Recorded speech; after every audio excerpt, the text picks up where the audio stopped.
Pessoal, a empresa estudada de hoje é a empresa B3. Eu confesso que eu sou um apaixonado por essa empresa e eu mesmo sou investidor das suas ações. Não vou dar spoiler dos motivos. Fique até o final do vídeo e confira. Eu garanto que está imperdível. Possuir ações de boas empresas é a única forma que você tem para alcançar a riqueza. Essas empresas lhe pagarão dividendos que serão soldados a lutar pela multiplicação do seu patrimônio. Pessoal, então finalmente hoje nós vamos estudar a empresa B3. Ticker de negociação B3SA3. E eu confesso que eu sou muito parcial quando eu vou analisar a B3. Eu tenho uma boa parcela da minha carteira de ações investida nas ações da B3, então eu confesso que eu sou bastante parcial, eu sou apaixonado pelas ações da B3, mas não quero antecipar os motivos pelos quais eu sou investidor da B3. Não quero dar um spoiler aqui, nós vamos estudar juntos e eu vou tentar, o meu lado investidor, não me influenciar na análise.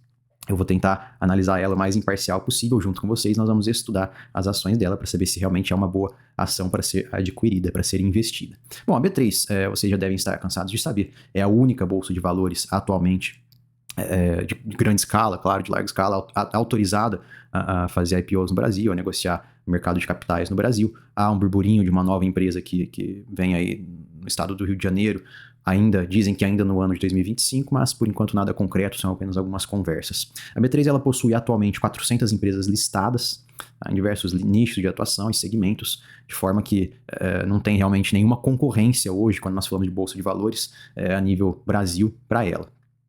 Aqui eu trouxe um pequeno histórico, mas eu não vou me alongar muito, porque tem muita coisa para a gente falar sobre ela, mas o que vocês têm que saber é que a B3, ela nem sempre foi essa B3 que vocês conhecem, ela já passou por um longo histórico de M&A, tá? de Mergers and Acquisitions, fusões e aquisições, já passou por 3 ou 4 nomes de grandes empresas, que na verdade se fundiram, houve a fusão dessas 3 ou 4 grandes empresas para chegar na B3, como vocês conhecem hoje. Tá? O que vocês têm que saber é que é uma empresa quase centenária, só que não necessariamente e historicamente ela nem sempre foi isso que nós conhecemos. Ela passou por várias mudanças regulatórias, mudanças societárias, já chegou a ser uma associação anteriormente disso, ligada à Secretaria Estadual, enfim, que depois veio associado ao nome Bovespa, da Bolsa de São Paulo.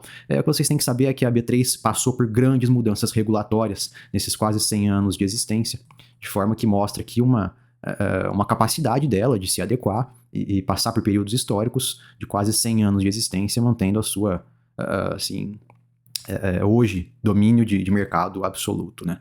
Aqui nós vemos como é composto a receita, como é composta a receita da B3, melhor dizendo. Nós já vemos que há 3 grandes grupos que compõem a sua receita, e aqui nós já vemos que o maior grupo são as receitas oriundas do segmento listado, ou seja, mercado de ações. Posteriormente, o segundo grande grupo que compõe a sua receita, o mercado de tecnologia de dados e serviços. Isso vem crescendo muito no Brasil, por todas essas plataformas, dashboards, aplicativos, sites de acompanhamento, de rentabilidade principalmente, e de acompanhamento de carteira. Todos esses sites eles devem obrigatoriamente tirar os seus dados da B3, de forma que para conseguir esses dados, essas empresas devem pagar valores pela utilização desses dados que a B3 armazena e controla. Então aqui nós já vemos que é uma parcela bastante grande da receita da B3. E, por fim, aquele terceiro grande grupo, que vem de todas as negociações de balcão. Tem uma receita que vem crescendo, que é infraestrutura para financiamento, mas ainda não tem uma porcentagem muito, muito grande de suas receitas. Então nós já vemos aqui que há um tripé. São 3 pés, basicamente, que compõem as receitas da B3. Aqui nós vemos os indicadores fundamentalistas operacionais da B3, né? E nós vemos que a B3 ela possui um ROI médio histórico de 15%. É lógico que aqui nós temos alguns outliers, porque a crise de 2016, 2017 afetou muito negativamente a B3. No entanto, por outro lado, o período de 2021, 2020 também foram muito bons em termos de receita, em termos de crescimento de investidores. Então, nós temos outliers para cima, no entanto, nós temos outliers também para baixo. Então, me parece que é adequado nós utilizarmos uma média para afirmar que a B3 possui um ROI médio ali na casa de 15% a 20%. Aqui, o investidor 10 ele puxa um histórico ainda maior, por isso que ele está dando uma média para a gente de 20%. No entanto, no histórico mais recente, estaria algo mais próximo de 15%, que é um excelente ROI, nada que desabone aqui. Quando nós avaliamos o ROIC, o retorno sobre o capital investido, nós vemos que a empresa possui um ROIC médio, histórico, de 9% mais recente, e histórico mais antigo de 12% também, excelentes métricas de retorno, nada que desabone aqui a empresa também. É lógico que esse passado mais recente, com um ROI acima da casa de 20%, é o que nós queremos ver na B3. Nós queremos que ela continue mantendo esse ROI na casa de 20% e um ROI que ele na casa é próximo de 15%. No entanto, o histórico dela, ou seja, considerando os outliers negativos e positivos, continua sendo um histórico adequado, nada que desabone.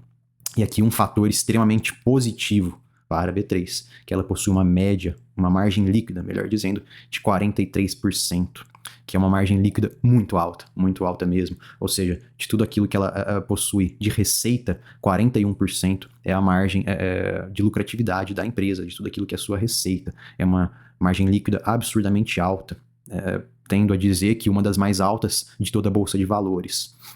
Então, operacionalmente falando, nós vemos que é uma empresa, assim, nota 10. Não há nada que se questionar a operação da B3. Aqui eu vou fazer algo diferente, eu vou quebrar o protocolo do que nós fazemos geralmente, nós vamos passando de um em um. Eu fiz aqui um item, um subitem, melhor dizendo, no operacional, que é um operacional temporário para a B3. No entanto, eu vou pular ele e vou voltar posteriormente. Vocês vão entender mais tarde por quê. Aqui avaliando o crescimento da B3, nós vemos que é uma empresa que apresenta um crescimento de receitas e um crescimento de lucros. Também algo muito bom. Nós já vemos aqui que é uma empresa que dificilmente regride aquilo que ela já adquiriu em termos de receita e lucros. Ou seja, é uma empresa que tende a construir tijolinho sobre tijolinho, como se fosse uma casa. Ela começa pela fundação, depois as paredes, depois as janelas, depois os telhados. É uma empresa que realmente gosta de fazer esse crescimento composto e gradual, de forma que parece que é uma empresa que o único caminho é para cima. Ela nunca regride aquilo que ela já foi anteriormente. Aqui nós vemos que em termos de crescimento composto, ou seja, em termos de KGR de lucros, nos últimos 5 anos, a empresa apresenta um KGR médio de praticamente 15%, ou seja, os lucros da empresa crescem 15% ano após ano, o que coaduna com aquilo que nós acabamos de dizer, que é uma empresa que coloca tijolinho sobre tijolinho, que gosta de dar os seus passos gradualmente, construindo as suas receitas e os seus lucros. E aqui o histórico mais antigo nos mostra que a empresa possui um KGR ainda maior, na casa de 16%.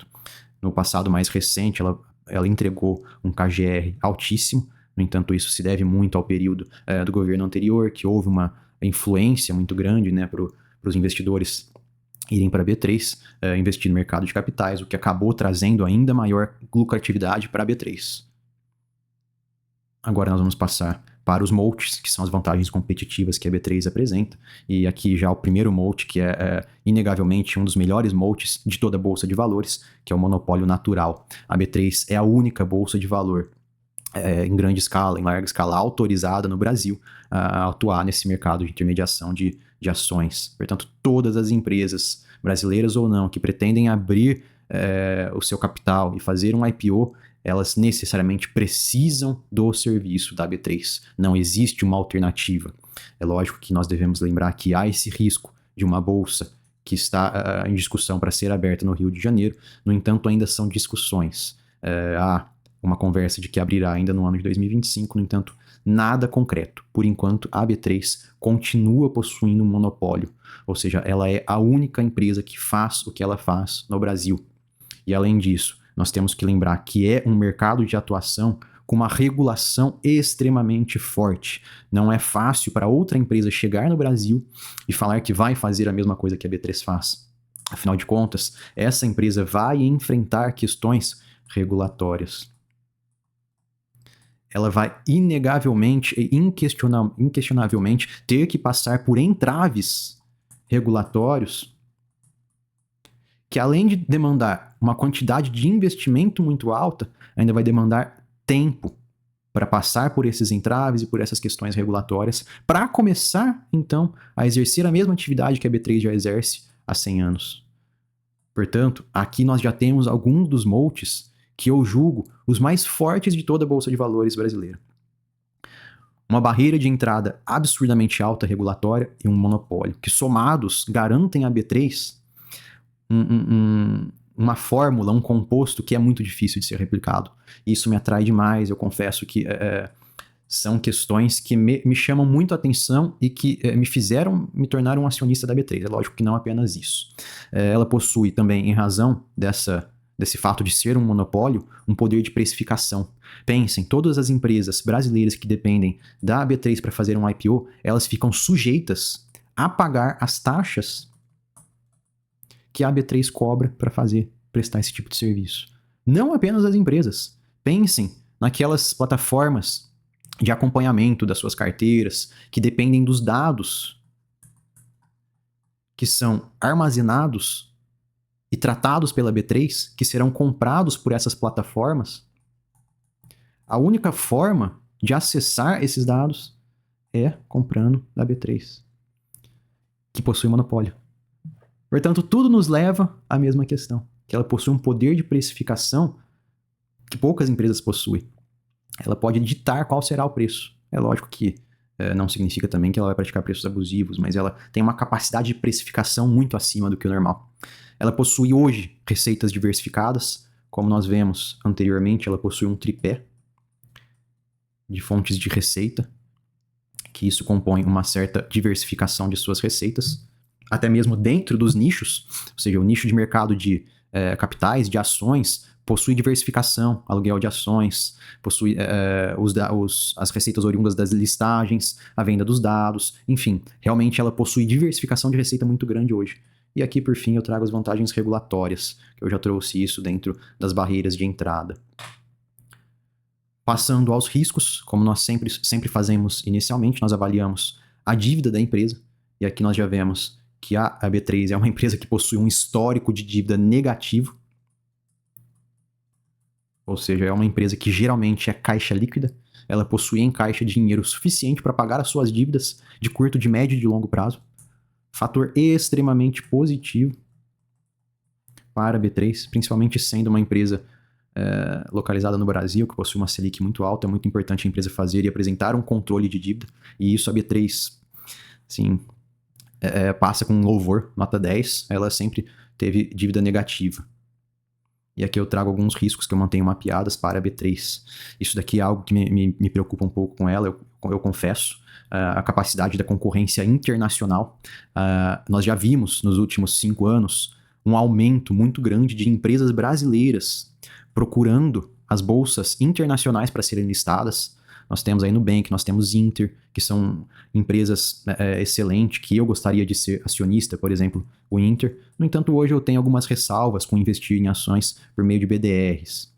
Não que seja ruim, mas eu tenho algumas ressalvas pessoais, portanto, não sou investidor hoje do Inter, justamente porque não quero adquirir por meio de BDR. Isso me fez deixar de ser um investidor de uma empresa brasileira que eu gostaria de ser, o que me leva a um dos maiores riscos da B3, que é a facilitação de concorrência de bolsas internacionais. Que já temos exemplos reais de como isso afetou a B3. Ela poderia ter ações listadas da Nubank e do Banco Inter. Eu trago concorrência interna, é algo que me preocupa muito menos do que a concorrência internacional, como a Bolsa do Rio de Janeiro, que está em negociação e parece que dizem que vem ainda no ano de 2025, vamos ver. Mudanças regulatórias, que é um risco existente, mas que não me preocupa muito, que a CVM, o Banco Central, podem a qualquer momento criar novas regulamentações, novas regras, novas leis e afetar isso de alguma forma a B3, principalmente no campo de tarifas, tá? Aumentar tarifas, instituir limites, pensem nisso. Eles podem instituir limites para quanto a B3 vai cobrar por alguns serviços, já que é um campo extremamente regulado. Então, pensem, a regulamentação ela é boa por um lado, porque ela traz uma barreira competitiva e uma grande barreira de entrada para novos competidores. No entanto, ao mesmo tempo, ela se apresenta como um risco para a B3, porque qualquer mudança regulatória pode afetar negativamente a B3. Concorrência tecnológica, isso daqui também me preocupa bastante. Pensem, essas novas blockchains, criptomoedas, podem criar algum mecanismo novo de intermediação de mercado de capitais, de forma que a B3 pode se tornar obsoleta. O serviço prestado por ela pode se tornar obsoleto do dia para a noite, caso se se cheguem à conclusão que há uma tecnologia nova que substitui o serviço prestado pela B3. É lógico que é uma disrupção absurda, no entanto, a tecnologia é assim. A tecnologia, nós não conseguimos prever a velocidade de avanço. Então é possível, sim, que novas tecnologias, principalmente de blockchains, substituam o serviço prestado pela B3. Assim, ela se tornaria obsoleta do dia pela noite. É um risco que eu mapeio há bastante tempo e sempre fico alerta com isso. O risco de ciclos econômicos, que na verdade há grandes citações no mercado de capitais, no ramo dos investimentos, de que volatilidade não é um risco para quem sabe o que está fazendo. Então, se nós formos nessa toada, se nós formos nessa filosofia de alguns dos maiores investidores de todos os tempos, inclusive Munger, Buffett e Ben Graham, eles dizem que volatilidade não é um risco. A volatilidade não me assusta, porque a volatilidade quase nunca, guardem isso, a volatilidade por si só quase nunca significa a perda definitiva do capital. A volatilidade, ou seja, a subida e a descida de ciclos econômicos e de mercado, para quem sabe o que está fazendo, é inclusive muito boa. O investidor que sabe o que está fazendo, ele aproveita ciclos de mercado para acumular naqueles períodos de queda e diminui os aportes naqueles períodos em que as ações estão menos apetitosas. Então, a volatilidade de mercado eu apenas trouxe como um risco aqui para aqueles que são mais ansiosos, que não sabem esperar os investimentos, o período de maturação dos investimentos. Isso deve ser considerado. Afinal de contas, a maior parte da receita da B3 ela advém da intermediação do mercado de capitais. Então, assim, de forma incontestável, durante períodos em que os ciclos econômicos estão desfavoráveis, a receita da B3 vai sim reduzir. Riscos tecnológicos e de segurança, isso deve ser considerado, mas eu não me preocupo muito com isso, já que a B3 vem investindo muito nisso, com riscos de falhas de sistemas, criação de brechas para os investidores, perda de capital, perda de ações. É muito difícil acontecer, mas tem que estar mapeado. E aqui eu coloco como, por fim, a taxação sobre dividendos, que já esteve no radar de muitos investidores por muito tempo, agora sumiu, depois voltou com a reforma tributária. Enfim, eu não considero como um risco definitivo, porque ainda que houvesse a taxação sobre dividendos, continuaria existindo o mercado de capitais e investimentos em ações. Ele sempre se adequa e ele sempre se adapta, mas inegavelmente, da mesma forma, se a taxação sobre dividendos passasse, a receita da B3 provavelmente teria uma queda temporária de curto prazo, de forma que ela afetaria sim os seus resultados. Retorno, nós vemos que é uma empresa que não apresenta um dividend yield, ou seja, um dividendo de tela muito favorável, uma média de 4%, que os discípulos de Barsi já não gostariam da empresa, já que não é uma empresa que paga 6% de dividendos. Aqui nós temos ainda um outlier, ali no ano de 2021, que a B3 teve um boom de negociação. Portanto, nós temos um outlier puxando para cima a média. No entanto, efetivamente, a média de dividend yield da B3 deve ficar na casa de 3%, que muitos torcerão o nariz. Não os culpo, porque realmente é um dividend yield aparentemente baixo. Aqui nós vemos o que hoje eu considero como uma oportunidade de ouro, assim como eu enxerguei essa oportunidade em Odontoprev, eu me posicionei com antecedência em Odontoprev e hoje eu colho os frutos desse investimento que eu fiz em Odontoprev, quando a Odontoprev estava remunerando seus acionistas por meio de recompras. Inclusive, o último vídeo é sobre esse assunto, sobre a recompra de ações, um dividendo invisível e a forma como o investidor que tem essa visão consegue se antecipar ao mercado e conseguir assim, investimentos que trarão um dividend yield on cost absurdamente alto. E por que eu digo isso? Porque aqui nós vemos que a B3, desde o ano de 2020, ela começou a remunerar o acionista por meio de recompra de ações. Aqui em azul escuro, a remuneração por meio de dividendos. Nós vemos que os dividendos, a remuneração por dividendos vem caindo, enquanto a remuneração por meio de recompra vem subindo. De forma que em 2022 e 2023, a empresa apresentou um volume absurdo de recompra de ações. No ano de 2024 também, no entanto, aqui não estava finalizado o ano, está sem o resultado do quarto trimestre. Provavelmente deve bater ainda esses recordes. Nós vemos que a empresa vem recomprando mais de 60% do seu payout, vem sendo destinado para recompra de ações. E aqui nós vemos o programa de recompra de ações da B3, que significa que de 2019 a 2024, ou seja, em 5 anos, a empresa recomprou cerca de 13% do seu capital. Ou seja, a empresa, que era distribuída em melhor dizendo, em pequenas ações, em pequenas frações, ela recomprou 13% de tudo aquilo que ela tem de ações e cancelou. Ou seja, todo mundo que possuía uma pequena fração da empresa, uma ação, hoje possui 13% a mais da empresa do que possuía em 2019. De forma que aqui, em cima, nós vemos que o payout, ou seja, a quantidade de lucro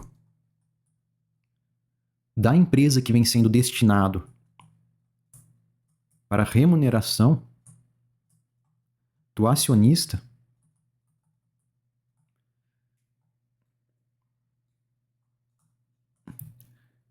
ao longo dos últimos 5 anos está acima de 100%. Ou seja, mais do que 100% do que a empresa ofere de lucro, ela destina para a remuneração de acionistas. No entanto, muitos desses acionistas devem avaliar a empresa pura e simplesmente pelo dividend yield e achar que é uma empresa que paga mal, porque não paga os 6% de dividend yield. Sendo que, na verdade, é uma empresa que destina mais do que 100% do que ela lucra para a remuneração dos acionistas. Essa tese, escutem o que eu estou dizendo para vocês, significa que em pouco tempo, a partir do momento que os controladores da B3 decidirem que os preços das ações da B3 não estão mais atrativos para recompras, todo esse payout vai ser destinado para dividendos.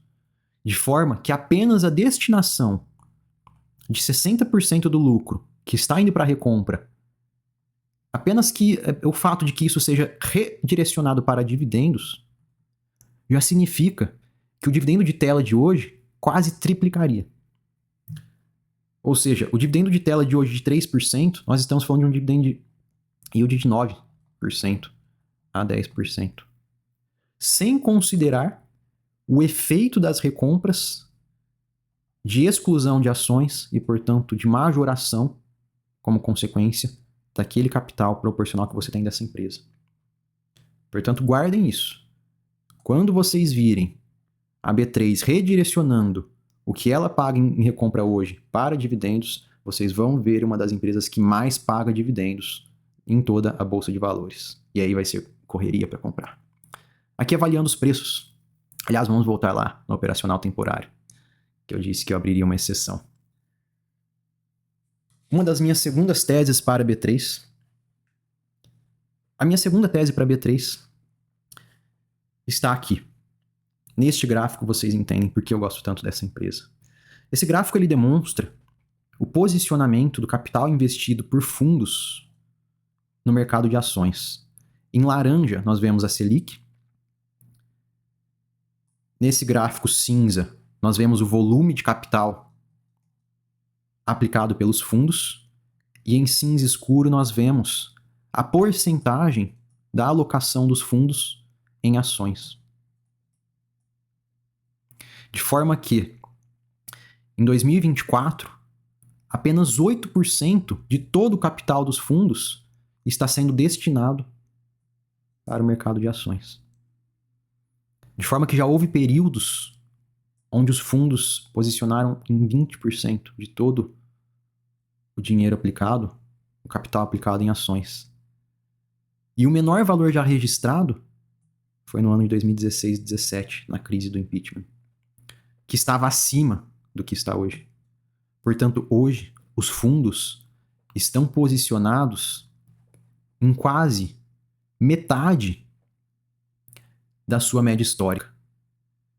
De forma que nós sabemos como funcionam esses fundos. Basta que o mercado de ações melhore um pouco, eles chegam atrasados para a festa e voltam a comprar ações. De forma que este valor tende a retornar à média. Fazendo o quê? Aumentando o volume de negociação no mercado de capitais. E quem ganha dinheiro com a negociação de mercado de capitais? Exatamente, a B3. Portanto, lembrem-se que eu disse que a B3 hoje possuía um tripé de receitas, sendo que o maior pé desse tripé, vem do mercado de ações. Ou seja, a B3 hoje sobrevive com um pé pela metade, que é o pé de ações. Imaginem este gráfico de lucros da B3, uma vez que os fundos voltarem a se posicionar no mercado de ações. O caminho é só para cima. E agora imaginem isso significando um aumento de receita do pé mais importante da B3, enquanto ela recomprou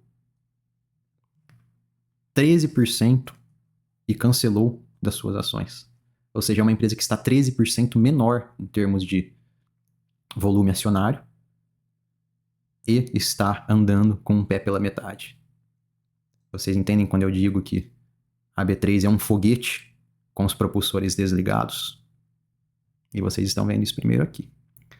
Aqui é algo que eu trouxe que eu julgo interessantíssimo para a B3, que ela passou a negociar Bitcoin e criptomoedas no ano de 2024. E o volume negociado não para de subir. Portanto, se por um lado essas tecnologias novas são ruins para a B3 porque apresentam um risco, por outro lado, se apresentam como uma diversificação de receita, que a B3 já mostrou que vem a incrementar as suas receitas com negociação de ETFs de Bitcoin e de outras criptomoedas, que ainda representam uma parcela ínfima das suas receitas. No entanto, apresenta uma via de crescimento muito grande. E aqui, o gráfico que materializa aquilo que eu falei para vocês. Vejam que a parte em amarelo é a negociação, o volume de negociação de ações que compõe a porcentagem que isso compõe das receitas da B3, de forma que já chegou a significar 36%, quase 40% de suas receitas, e hoje representa 20%, enquanto as outras fontes de receita continuam crescendo. Ou seja, é uma empresa que apenas por voltar às médias, não estou falando de receita nova, apenas da receita de ações voltar à sua média, significa que a B3 tem capacidade de dobrar a sua receita advinda do mercado de ações, que hoje, como nós vimos, se encontra pela metade. E esse gráfico também nos demonstra que se encontra pela metade, já que já representou quase 40% da sua receita e hoje é 20%. Portanto, estes fatores somados me levam a entender que hoje a B3 é uma das grandes oportunidades da Bolsa de Valores. É lógico que de forma alguma esta análise não é uma análise técnica, não é uma análise profissional, é uma análise de um investidor que estou passando para vocês a forma como eu faço as minhas análises e não é de forma alguma recomendação de investimentos.